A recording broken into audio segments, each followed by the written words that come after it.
The story begins in London, where Gina McVeigh, a successful radiologist, is at work. She's discussing a rare medical condition called situs inversus with a fellow doctor. Gina explains that it's a rare birth defect where a person's internal organs are mirrored. Their heart is on the right side instead of the left, and other organs are reversed too. While talking, Gina gets a phone call from Stefan, her boyfriend, who's working in construction. She reminds him not to be late that night. Meanwhile, John McVeigh, Gina's father, pours himself a drink and quietly wishes himself a happy birthday, feeling like no one remembers his special day. As he sits alone, he notices a shadow nearby. When he's about to confront it, he's surprised to see Gina, her daughter, and her brother Daniel, along with Daniel's girlfriend Kate and Stefan, all gathered for a birthday dinner at his house. During the celebration, Stefan asks John what he does at the American Embassy. John laughs and says he does every job there, making everyone chuckle.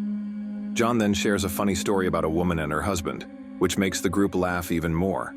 As they enjoy their meal, suddenly a mirror in the house shatters. Everyone freezes in fear for a moment, then starts to laugh it off, choosing not to pay much attention to it. When it's time to say goodbye, Gina and her family leave John's house. On the way home, Stefan asks Gina to stay longer, but she explains she needs to do laundry. She promises to come over tomorrow night for dinner at Stefan's house, then kisses him goodbye and drives off to work. Gina arrives at her hospital and heads to the scan room. While there, she notices spilled coffee on the floor. Suddenly, Anthony, a colleague, approaches and mentions that he saw her leaving the hospital earlier. Gina tells him she forgot something and that she's heading home soon. But then she notices something strange. She sees an identical version of herself driving a car nearby. Gina is stunned. Curious and confused, she decides to follow the duplicate woman. Gina ends up at an unfamiliar apartment where she finds a photo of herself with her father, John. The sight shocks her. Realizing she's in danger, Gina quickly drives away, but she loses control of her car and crashes. She's badly injured and rushed to the hospital. While unconscious, Gina is haunted by nightmares. She sees the crash again, and her double appears in her dreams. When she wakes up, her family is gathered around her. The doctors tell her she's lucky to be alive. Nurse Robert explains that Gina didn't even remember her own name when she first arrived at the hospital, but now she's slowly recovering.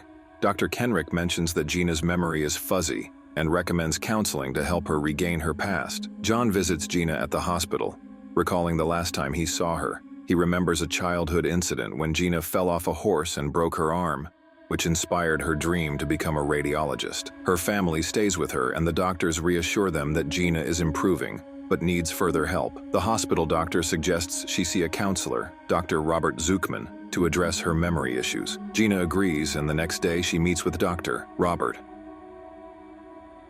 When asked about her crash, Gina admits she only remembers fragments of what happened. Dr. Robert explains he can help her piece together her memories. He also discusses her relationship with Stefan, noting that Gina seems uneasy and suspicious that the man she's seeing now might not be the real Stefan. Gina becomes increasingly worried. She starts to see flashes of her past, visions of her family, her accident, and the mysterious woman resembling her. She's convinced there's someone else pretending to be her, lurking behind her reflection.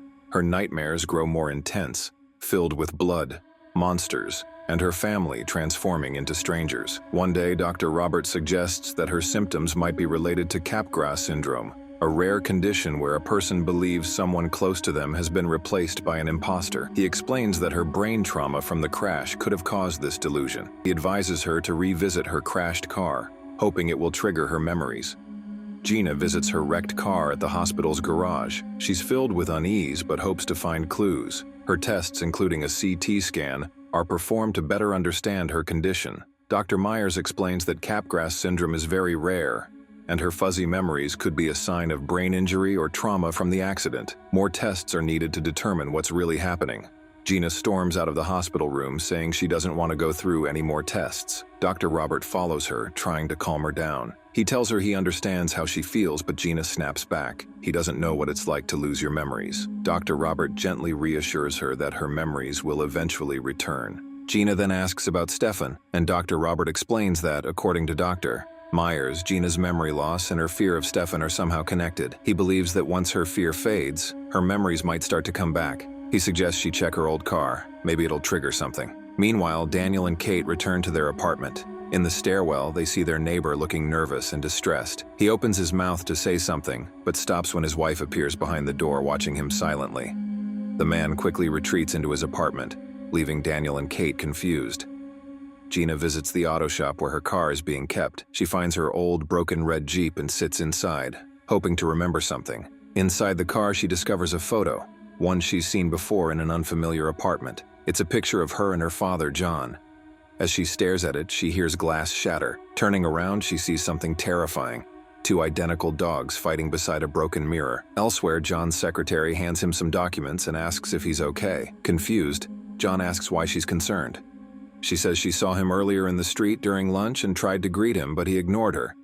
John insists he never left his office all day. Later, in the embassy restroom, John notices a cracked mirror and senses something strange. When he asks Stan, a colleague, about it, Stan says the mirror was already broken when he arrived that morning and doesn't know what happened. Back at home, Kate notices that Daniel isn't there. As she gazes into a hallway mirror, something unsettling happens.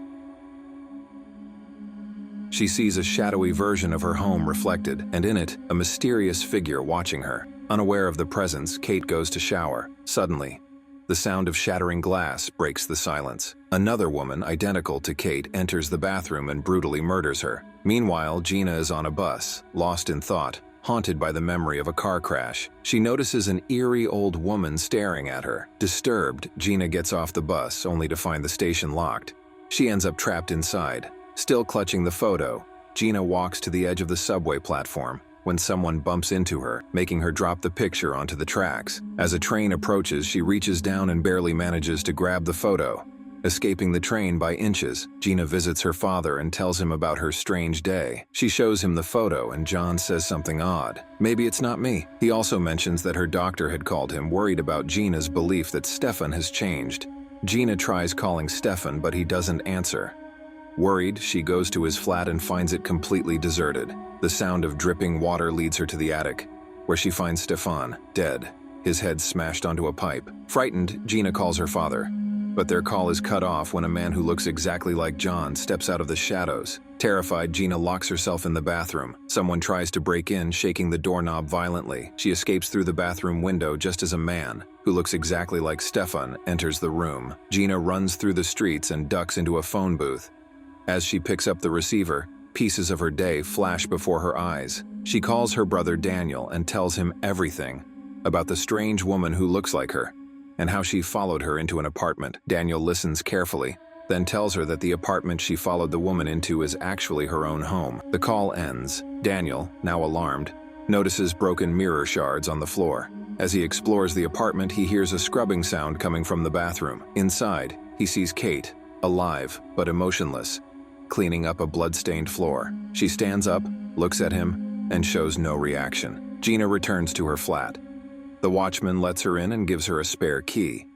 He asks if she wants a replacement set, but Gina says she has another copy somewhere. She enters her apartment quietly. In the bathroom, Gina makes a horrifying discovery: a dead body of herself with a plastic bag over its head. Shocked, Gina removes the bag, triggering a flood of long-suppressed memories. She remembers coming home, seeing something terrifying, dropping her wallet and hearing glass break. She sees herself putting the bag over the real Gina's head. She realizes she is the imposter, the copy, the doppelganger. The memories rush in fast and brutal. Still in shock, Gina walks to the living room window and looks down to see her father, John, standing silently on the street, staring up at her. The story comes full circle. In the beginning, we saw a woman, Gina, examining x-rays of a patient with situs inversus,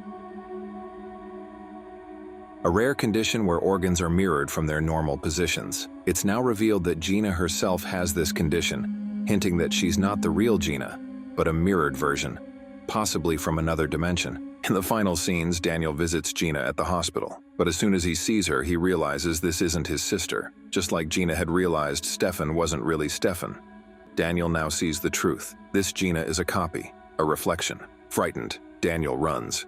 Mirror Gina simply watches him with a creepy smile.